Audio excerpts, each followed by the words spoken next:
Good morning all of you. आज हम लोग को पढ़ना है पम्पकिन के बारे में, जिसे हिंदी में सीताफल कहते हैं और रेड गॉर्ड के नाम से भी जाना जाता है। बॉटेनिकल नेम की अगर बात करें तो इसको कुकुरबिटा मॉस्कैटा कहा जाता है। कुकुरबिटेसी फैमिली से है। 2 बराबर यहाँ पे 24 लिखा गया, लेकिन मैं बहुत सी किताबों और नेट पे देखा तो 40 है। एक बार अपने स्तर से भी इसको चेक कर लीजिएगा। अगर कोई किताब होगा, आपके पास किताब होगी तो उससे क्रॉस चेक कर लीजिएगा कि क्रोमोसोम नंबर 24 है या 40 है। 40 तो नेट पे दिया है, बुक्स मिला लीजिएगा, ठीक है। इसके अलावा अगर हम इस बात करें कि पम्पकिन्स को और किस नामों से जाना जाता है, काशी फल कहा जाता है, लाल कोहड़ा कहा जाता है, मीठा कद्दू कहा जाता है, लाल फूल वाला कद्दू कहा जाता है। तो कई नाम से इसके, ठीक है, तो अलग अलग नामों से जाना जाता है। एक सेकेंड रुक जाइए। तो कई नामों से जाना जाता है, ठीक है। तो इसके अलावा यहाँ पे अगर हम बात करें ओरिजिन्स और एरिया की, तो पम्पकिन का जो जन्म स्थान है वो मैक्सिको है और उष्ण प्रदेशीय क्षेत्र है, यानी जो अमेरिका का प्रदेशीय रीजन्स हैं वो माना जाता है। और सॉइल क्लाइमेट की बात करें तो ये pH जो 5.5 से लेकर के 6.8 सबसे अच्छा होता है। 18 से 21 सेंटीग्रेड टेम्परेचर इसके लिए अच्छा होता है। इसके अलावा अगर हम बात करें सॉइल एंड क्लाइमेट्स के, तो हो गया। सोइंग टाइमिंग्स और प्लांटिंग की बात करें तो ये उत्तर भारत में जनवरी से मार्च में और वर्षा काल में जून से जुलाई में इसकी बुवाई की जाती है। लेकिन दक्षिण भारत की अगर बात करें तो अगस्त से जनवरी के बीच में किया जाता है। ग्रीष्म ऋतु में अगर हम बात करें तो 2 मीटर्स तथा इसे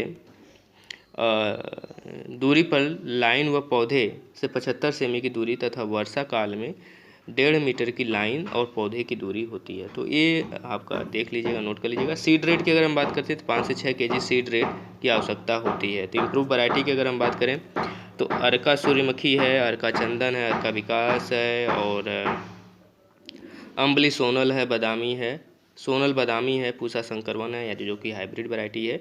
इसके अलावा आज़ाद कद्दू है, नरेंद्र अमृत है, नरेंद्र अग्रिम है। तो ये अलग अलग वैरायटीज़ हैं इंपॉर्टेंट। इसके अलावा भी बहुत सी नई वैरायटीज़ निकली हैं, जैसे अभी हम बात करें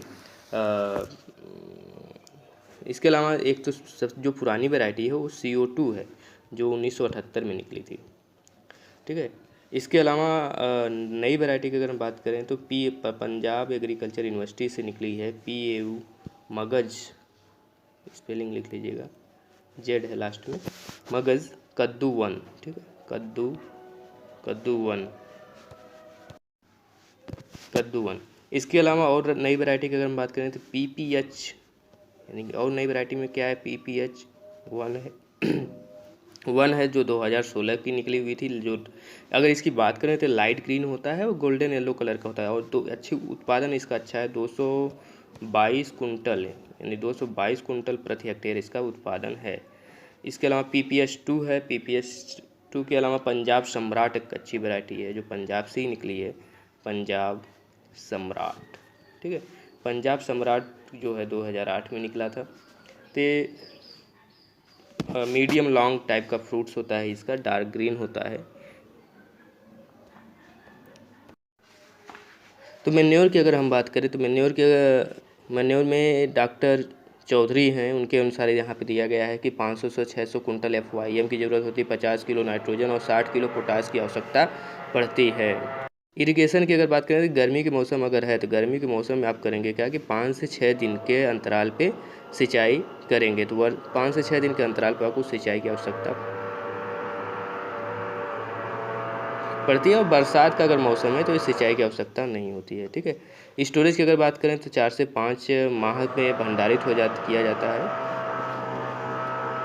और 10 से 15 सेंटीग्रेड की अगर टेम्परेचर की बात करें तो 10 ह्यूमिडिटी स्टोरेज जो है 4 से 6 माह तक भंडारित किया जा सकता है 10 से 15 सेंटीग्रेड पे। ह्यूमिडिटी जो कि 75 सेंटीग्रेड हो 75% की ह्यूमिडिटी किया जाता है। हार्वेस्टिंग की अगर बात करें तो जो हार्वेस्टिंग है वो 75 से 80 दिन के बाद फसल तोड़ने की योग्य हो जाती है।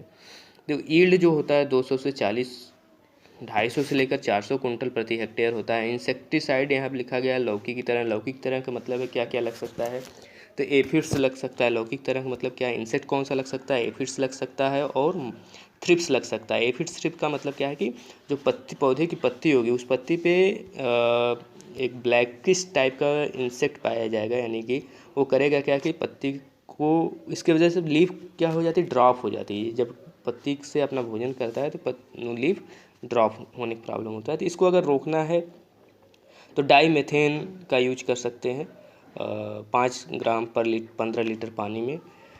इसको पहले भी बताया गया है। पंपकिन फ्लाइज लगता है इसमें, अगर हम बात करें नहीं तो पंपकिन फ्लाई लगता है। पंपकिन फ्लाई जो होता है वो कहीं न कहीं इसके रोकना है अगर, तो आप नीम ऑयल्स का यूज कर सकते हैं। पंपकिन फ्लाई के लिए नीम ऑयल्स अच्छा काम करता है, ठीक है।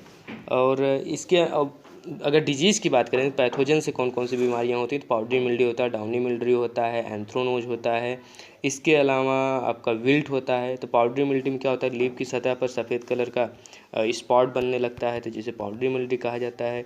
डाउनी मिल्ड्यू में क्या होता है, लीफ की निचली सतह, जो लीफ की निचली सतह होगी उस पर स्पॉट्स बनने लगते हैं, यानी ब्राउन पर्पल कलर के, ब्राउन या कहें पर्पल कलर के स्पॉट्स बनने लगते हैं। तो इनकी अगर रोकथाम करना है, तो अगर आपको पाउडरी मिल्ड्यू का रोकथाम करना है तो आप सल्फ़र, यानी जो भी सॉल्युबल सल्फ़र युक्त साल्ट वाली दवा यूज करेंगे तो पाउडरी मिल्ड्यू के लिए अच्छा काम करेगा। डाउनी मिल्ड्यू अगर आपको रोकना है तो आप